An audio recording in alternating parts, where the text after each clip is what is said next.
Well, hello, paint can friends and family. A little bit different view than usual from the truck. We're going to kind of change gears here a little bit. Some of the trucking content that I put up. I was contacted by the terminal company where we pick up the propane, and they asked if I would not do any more videos within their gates. They were really cool about it, so I took those videos down, and I got this crazy idea. When we're a driver out here on the road, and in my case, yes, I get past the house a lot, but at the same time, I do spend a lot of nights or short amounts of time in the truck, sleeping or whatever in the sleeper. So, question, what do we do for food? Do we stop at a convenience store and spend a lot of money? Do you stop at McDonald's? Or what exactly do you do? Well, so we're going to do kind of a series on that of what do we do? And we're going to show you around and kind of an idea of what I personally do when I'm out on the road. So, hey, stick around.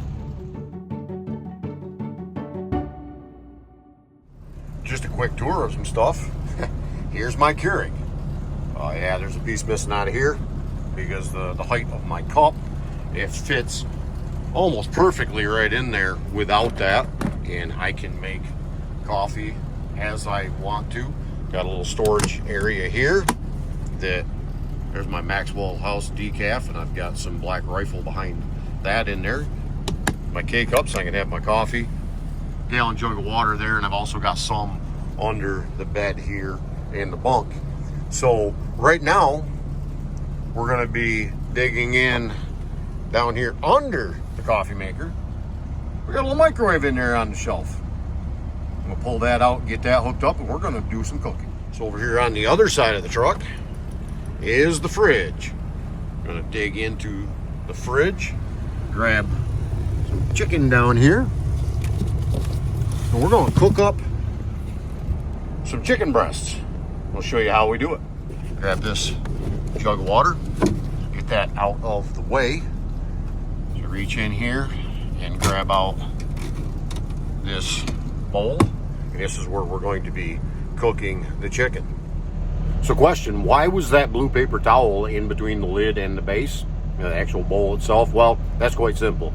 If you've ever driven down the road in a tractor trailer and had glass rattling on glass, it will drive you absolutely nuts. So it's not there to do paper towel stuff. It's literally there to just cause a buffer, a padding between the two pieces of glass. So there's 3 pretty good sized chicken breasts put in there.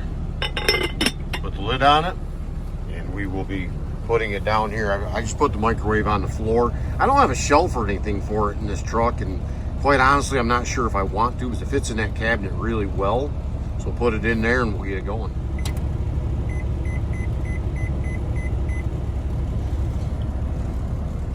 So I always do precise cooking. I don't know.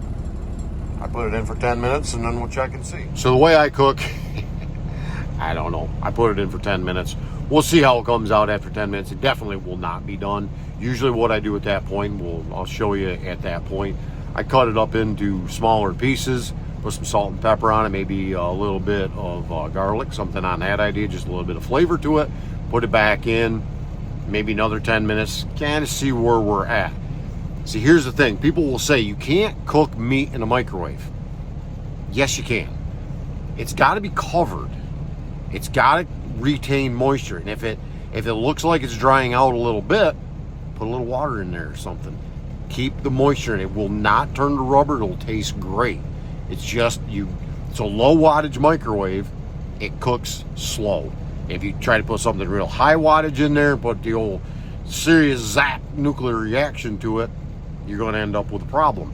Cook it slow and cook it well, and you'll be fine with the microwave. I've cooked steaks. We're going to do one here pretty soon on one thing I do all the time, hot sausage with peppers and onions. I absolutely love that. Doing the microwave all the time comes out great. I do hamburger, cheeseburger, whatever in there. I might do a video on that, and you will see it comes out ugly. It is not much to look at, but it tastes great. So if you're one that is worried about the presentation, well, it's not going to be as great. But if you want to eat and eat decent, it's pretty decent. So while this is cooking, just going to sit back, chill out, got some paperwork to do for the company, and we'll get back to you when we check it at 10 minutes. So put the handle on the bowl, bring this out, put it up here on my desktop / tabletop, and see what we've got. Flip it open. Clearly not done. We're going to slice it up into smaller pieces, and it'll cook a little bit better. So there it is, cut up. I put each breast into probably like 5 pieces, and a little bit of salt, a little bit of garlic, and a whole lot of black pepper. I really like black pepper, so it's pretty well loaded down with that. Wipe what's off the knife here, set that aside.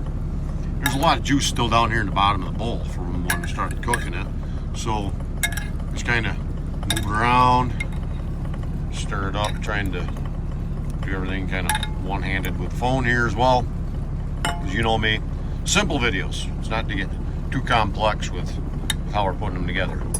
So we're going to throw this back in the microwave. For being that it's kind of close to being done, we're going to hit it with another 10, and we should be pretty close to done with it. So dry and leathery? No, not at all. See all the juice still down in the bottom there? Really good, juicy chicken. It's all done, and almost made into kind of like a soup. It's excellent. So I'm going to dig in and let you know how it came out. And of course, while we're at it, coffee. Gotta have coffee. So I munched a couple pieces of it. I'm pretty sure I'll never taste anything again in my life. Woo, was that hot? Wow. Let it cool off a little bit. You can't ask for better. Came out great.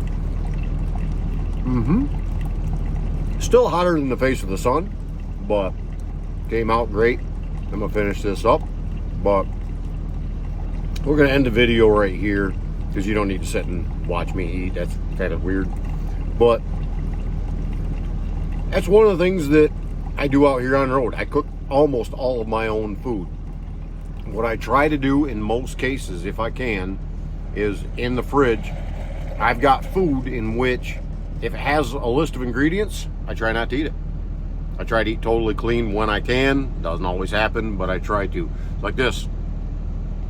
It's garlic powder, it's salt, it's pepper on chicken. As you probably heard the Keurig just wrap up cooking or brewing that 1K cup of coffee. It's coffee. It's distilled water.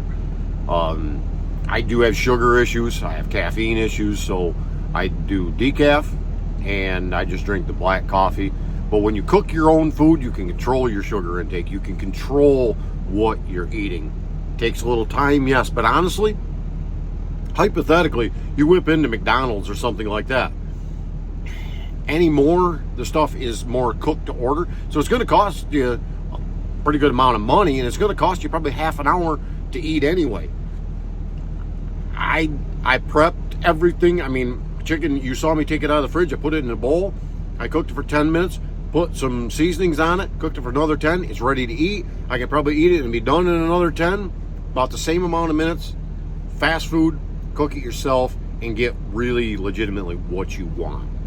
So again, we're gonna, I don't know if it'll be set up as a playlist or whatever. We're going to do a little series here on cooking in the truck and what some of the things I do in the truck, how things work in the truck. Not so much the outside stuff, but the inside of the truck and what we do out here on the road to make life a little bit easier, better, more like home. So I want to thank you for sticking around to the end of this video. And as always, like, share, subscribe, all that until we get together again. I just ask that God would richly bless you and have an amazing day.